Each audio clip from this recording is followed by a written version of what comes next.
حضور یزید پلید کی کیا کرتوت تھے اور اس کا کیا انجام ہوا؟ کہ کیا کرتوت نہیں تھے.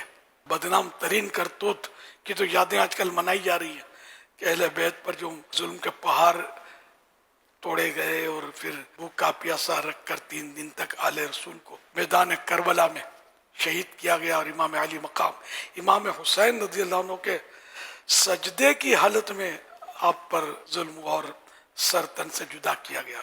ایسے گنونے ظلم ہیں اس کے کہ دنیا کی تاریخ یہ اس سے بڑا کوئی کالا دھبا نہیں ہے جیسا یہ یزید پلید نے کیا، اس کے دور میں کیا گیا. اس کے علاوہ بھی بہت برائیاں کی اس نے جن کے گھر سے پردہ چلا ان بیویوں کو بے پردہ پھرایا گیا اس کے دور میں. کہ کربلا کا ایک تو مارکہ ہوا، کسی کا بھائی شہید ہوا، کسی کا والد شہید ہوا، کسی کا چہیتا بیٹا شہید ہوا. یہ غم زدہ خواتین، سوگوار خواتین وہ کہ جن پر حوریں بھی رشک کریں، ان آل رسول کی خواتین کو ان ظالموں نے جس طرح مطلب گلی گلی پھرایا. یعنی کہ اب کون سا ظلم تھا جو ان لوگوں نے نہیں کیا. اور پھر وہی کہ واقعہ حرہ، مدینہ طیبہ پر حملہ ہوا، صحابہ کرام کو شہید کیا گیا، مسجد نبوی شریف میں گھوڑے باندھے گئے، وہ گھوڑوں نے جو بھی گندگی کرنی ہوتی ہے، اور یہاں تک کہ 3 شبانہ روز 3 دن 3 رات مسجد نبوی میں باقاعدہ نمازیں نہیں ہوئی. اس کا انجام تو طرح طرح کی اس میں روایتیں. ایک تو یہ کہ ایک بندر اس نے پالا تھا، اسی بندر نے اس کو ایک بار زور سے کاٹ لیا تو اس کا زہر چڑھ گیا، اس کو یہ مر گیا. ایک یہ اس کے بارے میں کہا جاتا ہے کہ یہ شراب بہت پیتا تھا تو اس کا معدہ جو تھا تباہ ہو گیا.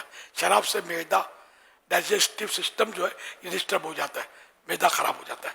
تو اس کا معدہ اس حد تک خراب ہوا کہ دست پھرتا مارا گیا، لوز موشن کرتا رہا وہ، اور اسی میں اس کا دم نکل گیا. اور ایک یہ بھی واقعہ اس کے بارے میں بیان کیا جاتا ہے کہ ایک رومی نسل، ایک روم کی کسی عورت سے اس کو عشق ہو گیا.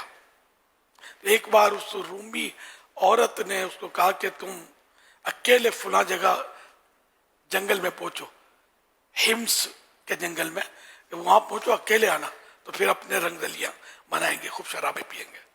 تو یہ نفس کا مارا، شہوت کا مارا، یہ وہاں اکیلا پہنچا یزید. اب اس عورت نے پہلے تو اس سے جو بھی کچھ کیا ڈھونگ وغیرہ، اور اس کو شراب پلائی، خوب شراب پلائی، یہاں تک کہ شراب میں جب بد مست ہو کر اس نے بری نیت سے ہاتھ بڑھائے اس عورت کی طرف، وہ ہٹ گئی پیچھے.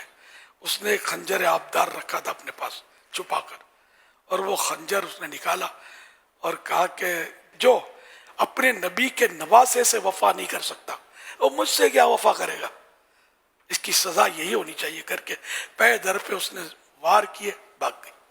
اس کو وہیں تڑپتا چھوڑ کر وہیں یہ ایڑیاں رگڑ رگڑ کر مر گیا. اس کے اہالی موالی ڈھونڈتے ہوئے وہ پہنچے. اب لاش ایسی گل سڑ گئی تھی، اور چیل کبوں نے بھی اس کو نوچا ناچی کی تھی، بہت بری حالت میں اس کی لاش ملی تھی، سڑی ہوئی. تو پھر یہ کہ اس کو لانا مناسب نہیں سمجھا، اور وہیں گڑا کھود کے داب کے یہ لوگ آ گئے. 2 سال اور کچھ عرصے اس کی حکومت رہی. زیادہ اس کا لمبا دور نہیں تھا. دنیا کی محبت میں، دنیا کے عشق میں اس ظالم نے اپنے نبی کے نواسے اور ان کے خاندان پر ظلم کیا. پھر اسلام کی حدیں اس نے توڑی اور نہ کرنے کے بہت سارے کام کیے اس نے. اور آخرکار یہ 2 سال تک بس رنگ رلیاں منائی اس نے. قیامت تک لوگ اب اس پر پھٹکار بیچتے رہیں گے. اللہ پاک ہم سب کو دنیا کی محبت سے اور دنیا سے محبت کرنے والے ان ظالموں سے دور رکھے، اور یزید پلید اور ان کے امنواؤں سے ہم کو بچائے. اور اللہ پاک آل رسول کی محبت، امام حسین کی محبت، شہدائے کربلا، اسیران کربلا کی محبت میں ہمیں زندہ رکھے.